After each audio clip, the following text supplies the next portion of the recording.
আর Xi Jinping এর বৈঠকটা হলো বটে, কিন্তু সে বৈঠকে নতুন প্রধানমন্ত্রীকে শি জিনপিং সমর্থন জানালেন। তিনি চীন বাংলাদেশ মৈত্রীর বন্ধন আরো এগিয়ে নিয়ে যাওয়ার কথা বললেন। 50 বছরের বেশি সময় ধরে যে সম্পর্ক চলছে, তিনি চীনের বেল্ট অ্যান্ড রোড ইনিশিয়েটিভে আরো সক্রিয় অংশগ্রহণের কথা বললেন বাংলাদেশের। কিন্তু তার সঙ্গে তারেক রহমানের যে বিষয়ে একেবারে আলাপ হলো না, সেটি হচ্ছে তিস্তা মহাপরিকল্পনা। বাংলাদেশের প্রধানমন্ত্রী তারেক রহমান অবশেষে তার সফরের শেষ দিনে চীনের প্রেসিডেন্ট শি জিনপিং এর সাক্ষাৎ পেয়েছেন বটে, এবং সে সাক্ষাৎ বৈঠকে রূপান্তরিত হওয়ার পর তারেক রহমানের সফর সঙ্গীদের, বিশেষ করে তার সফরের আয়োজকদের নিশ্চয়ই প্রধানমন্ত্রী তারেক রহমান বাহবা দেবেন, কারণ শেষ মুহূর্ত পর্যন্ত যে এই বৈঠকটা নিয়ে একটা অনিশ্চয়তা ছিল। চীনের পররাষ্ট্র মন্ত্রণালয়ের ওয়েবসাইটে তারেক রহমানের সফর বিষয়ে এই বৈঠকের আগে একটি লাইনও দেখা যায়নি।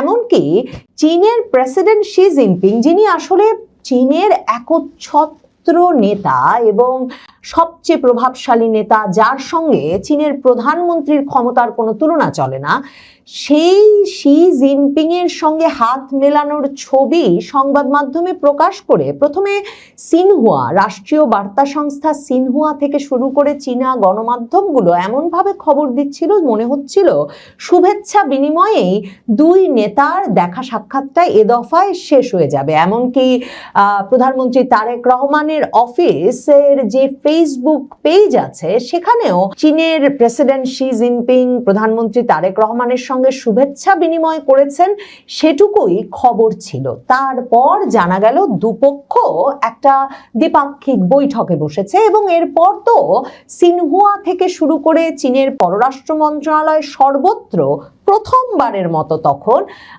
পররাষ্ট্র মন্ত্রণালয়ও কিন্তু এর আগে একে দ্বিপাক্ষিক বৈঠক হিসেবে স্বীকৃতি দিয়ে কোনো পোস্ট পর্যন্ত করেনি। সর্বত্র তারেক রহমানের সঙ্গে শি জিনপিং এর কি আলাপ হয়েছে সে নিয়ে খবর আসতে থাকে। এই বৈঠকটা নিয়ে আসলে একটা চরম অনিশ্চয়তা ছিল।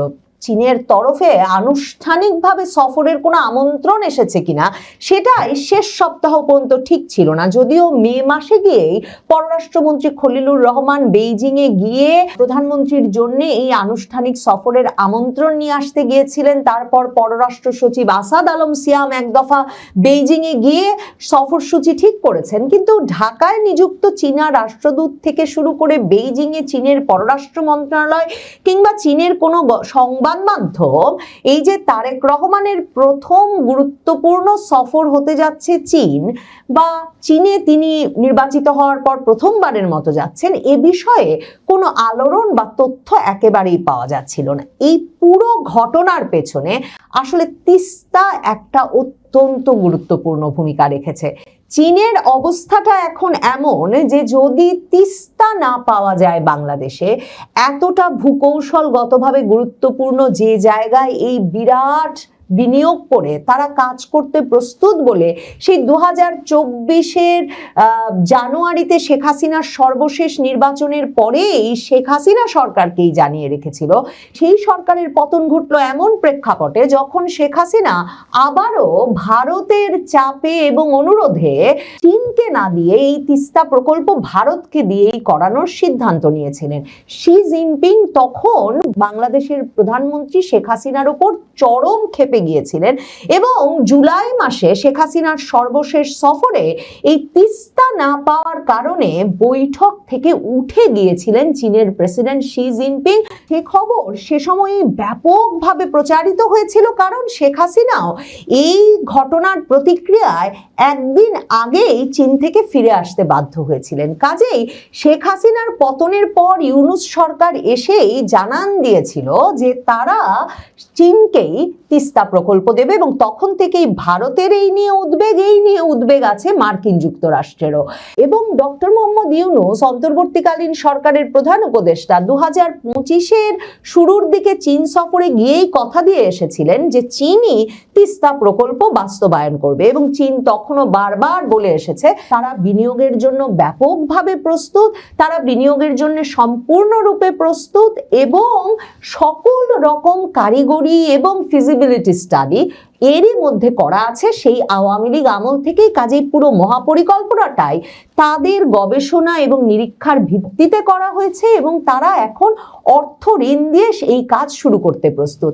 ইউনূস আমলের পানি সম্পদ মন্ত্রী উপদেষ্টা, পরিবেশ উপদেষ্টা রিজওয়ানা হাসান তিনি ঘোষণা দিয়েছিলেন যে 2026-এর জানুয়ারির শেষ বা ফেব্রুয়ারি থেকে চীন এই কাজ শুরু করবে, কিন্তু এরপর নির্বাচনটা 2026-এর ফেব্রুয়ারিতে হওয়ায় তার আগে চীনকে দিয়ে এ কাজ শুরু করানোর যে উদ্যোগ সেটা ভেস্তে যায়, আবারও চীন একটা অনিশ্চয়তার মধ্যে পড়ে। কিন্তু তারেক রহমান কিন্তু 2024-এর শেষে যখন বিএনপি তিস্তা মার্চের আয়োজন করেছিল, তিস্তা পাড়ের মানুষের ভোগান্তির কথা মাথায় রেখে, এবং তখন সেই লন্ডন থেকে অনলাইনে ওই মার্চে যোগ দিয়ে তিনি বলে রেখেছিলেন তারাও ক্ষমতায় এলে নিশ্চিতভাবে চীনকেই এ কাজ দেবেন। এবার যখন চীন সফরের আগে সিদ্ধান্ত নিলেন তারেক রহমান, তখন থেকে এটা একরকমের নিশ্চিত ছিল যে তিনি চীনকে তিস্তা প্রকল্প দিতে যাচ্ছেন। অবশেষে এ কাজ শুরু হবে 2011 থেকে। চীন যে কাজের পেছনে বাংলাদেশে লেগে আছে এবং এই নিয়ে নানা রকম কাজ পরীক্ষা নিরীক্ষা করছে, কিন্তু মে মাসে গিয়ে যখন পররাষ্ট্রমন্ত্রী খলিলুর রহমান একেবারে খোলা প্রস্তাব দিলেন যে প্রধানমন্ত্রী তারেক রহমান এলে তার সঙ্গে দ্বিপাক্ষিক বৈঠকে মূলত তিস্তা নিয়েই আলাপ হবে, তখন থেকেই তারেক রহমান সরকার প্রথম টের পেলেন যে চীনের আসলে আর বাংলাদেশে এই মুহূর্তে তিস্তা প্রকল্পে আগ্রহ নাই। যখন বাংলাদেশে ব্যাপকভাবে মার্কিন প্রভাবযুক্ত একটা সরকার ক্ষমতায় এসেছে এবং তারা এমনভাবে মার্কিন প্রভাব বলয়ে ঢুকে গেছে একটা বাণিজ্য চুক্তি সই করার মাধ্যমে যে তাদেরকে এখন সুই থেকে বোয়িং বিমান সব মার্কিন যুক্তরাষ্ট্রের অনুমোদন নিয়ে কিনতে হবে বা মার্কিন যুক্তরাষ্ট্র থেকে কিনতে হবে।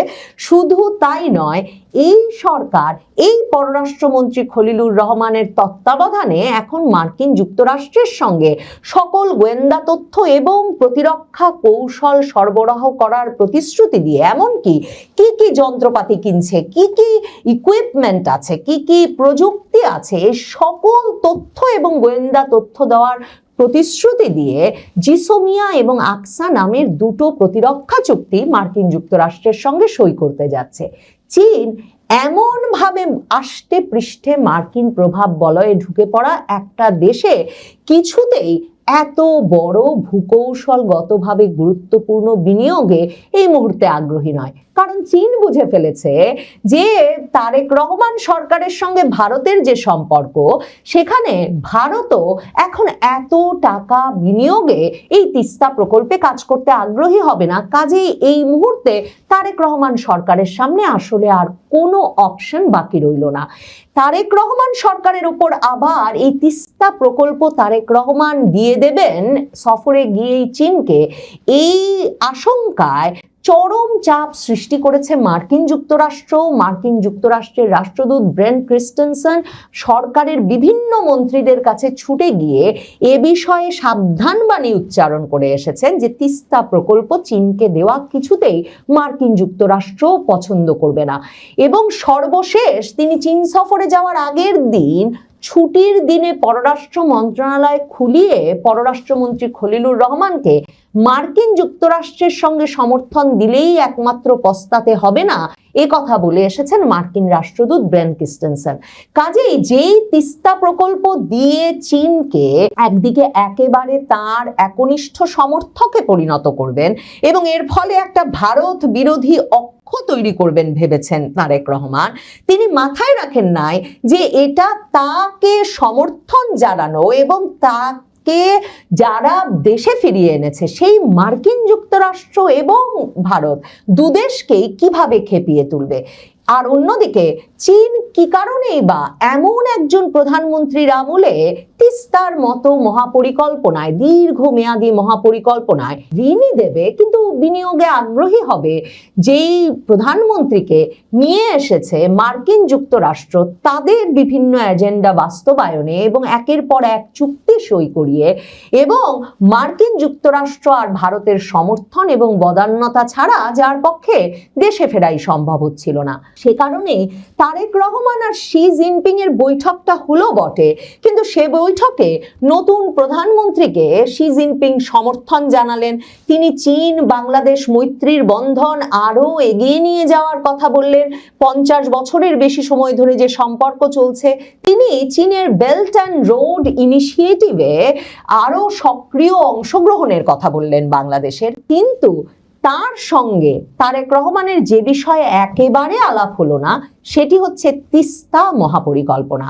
মানে যেই শি জিনপিং তার প্রায় 1.5 দশক ধরে ঘনিষ্ঠ বন্ধুত্ব গড়ে তোলা শেখ হাসিনা বাংলাদেশের সেই প্রধানমন্ত্রীর সঙ্গে বৈঠক থেকে তিস্তা না পেয়ে উঠে গেলেন, সেই শি জিনপিং বাংলাদেশের প্রধানমন্ত্রীকে পেলেন, যিনি আগেই মে মাস থেকে বলে রেখেছেন যে বাংলাদেশে বিনিয়োগ দরকার, বাংলাদেশের অর্থ দরকার, বাংলাদেশের তিস্তা প্রকল্প জরুরি ভিত্তিতে শুরু করা দরকার, এবং বাংলাদেশের বিএনপি সরকার সেক্ষেত্রে চীনকেই অগ্রাধিকার দিচ্ছে, চীনকেই পছন্দ করছে, চীন যে কোনো সময় কাজ শুরু করতে পারে। তবু শি জিনপিং কিছুতেই সে প্রসঙ্গে আলাপ করলেন না। দুই নেতার কি বিষয়ে আলাপ হয়েছে সে বিষয়ে যদি সিনহুয়া কিংবা পররাষ্ট্র মন্ত্রণালয়, চীনের পররাষ্ট্র মন্ত্রণালয়ের বার্তা পড়েন, তাহলে দেখবেন যে তারা লো কার্বন নিঃসরণ নিয়ে, কার্বন নিঃসরণ কমিয়ে আনা নিয়ে কথা বলেছেন, সবুজ প্রযুক্তি গ্রিন টেকনোলজি নিয়ে কথা বলেছেন, ইনফরমেশন টেকনোলজি, আর্টিফিশিয়াল ইন্টেলিজেন্স সহ মানে নানা বিষয়ে কথা হয়েছে, ডিজিটাল ইকোনমি সহ নানা বিষয়ে কথা হয়েছে। আবার আপনি এটাও বলতে পারেন আসলে তাদের প্রায় কোনো বিষয়েই, মানে যে বিষয়ের পরিবর্তন আপনি খুব শিগগিরই দেখতে পাবেন, কোনো সুনির্দিষ্ট প্রকল্পে চীনের বিনিয়োগের কথা আসে নাই, কোনো সুনির্দিষ্ট বিষয়ে চীন নতুন করে নিজেকে সম্পৃক্ত করবে এ বিষয়ে প্রতিশ্রুতি আসে নাই। আসলে কোনো নতুন বিষয়ে বা কোনো গুরুত্বপূর্ণ বিষয়ে বা কোনো সাবস্ট্যান্সিয়াল বিষয়ে, মানে যে বিষয়টা নিয়ে আলাদা করে শিরোনাম করা যেতে পারে, তেমন কোনো বিষয়ে তারেক রহমান আর শি জিনপিং এর কথাই হয় নাই। তারেক রহমানের সঙ্গে এর আগের দিন দ্বিপাক্ষিক বৈঠক হয়েছে চীনের প্রধানমন্ত্রীর। একে চীনের প্রধানমন্ত্রীর পদটা আনুষ্ঠানিক একটা পদ, তিনি কোনোভাবেই কমিউনিস্ট পার্টি প্রধান কিংবা চীনের প্রেসিডেন্ট শি জিনপিং এর ক্ষমতার ধারে কাছেও ক্ষমতা রাখেন না। কিন্তু সে বৈঠকেও তিস্তা প্রকল্পে চীন বিনিয়োগে আগ্রহী, চীনকে বাংলাদেশ সম্পৃক্ত করতে আগ্রহী, বাংলাদেশ খুব শিগগিরই কাজ শুরু করবে, চীন খুব শিগগিরই কাজ করতে প্রস্তুত, এমন কোনো আলাপ হয়নি। আলাপ হয়েছে যে চীন বাংলাদেশের নদী ব্যবস্থাপনায় সম্পৃক্ত থাকবে। তারেক রহমান এই চীনকে তিস্তায় আনার প্রস্তাবটা নিয়ে দাঁড়ে দাঁড়ে যে ঘুরে বেরিয়েছেন তার প্রমাণ প্রধানমন্ত্রী তারেক রহমান এমনকি পানি সম্পদ মন্ত্রীর সঙ্গে সাক্ষাৎ করেছেন চীনের। এমন নয় যে বাংলাদেশের পানি সম্পদ মন্ত্রী শহীদুল আনী ছিলেন, তাকে পাঠিয়েছেন ওই বৈঠক করতে, প্রধানমন্ত্রী নিজে গেছেন, কিন্তু সেখানেও তিস্তা প্রকল্পে চীনের বিনিয়োগ নিয়ে কোনো আলাপ আনতে পারেন নাই। কারণ চীনের হায়ারার্কিক্যাল সিস্টেমে, মানে চীনে যেভাবে পদমর্যাদা এবং সিদ্ধান্ত গ্রহণের যে প্রক্রিয়া, তাতে পানি সম্পদ মন্ত্রীর এত বড় সিদ্ধান্ত নেওয়ার সক্ষমতা যেমন নাই, তেমনি পানি সম্পদ মন্ত্রী পর্যন্ত এমন কোনো আশ্বাসের দিকে আগান নাই।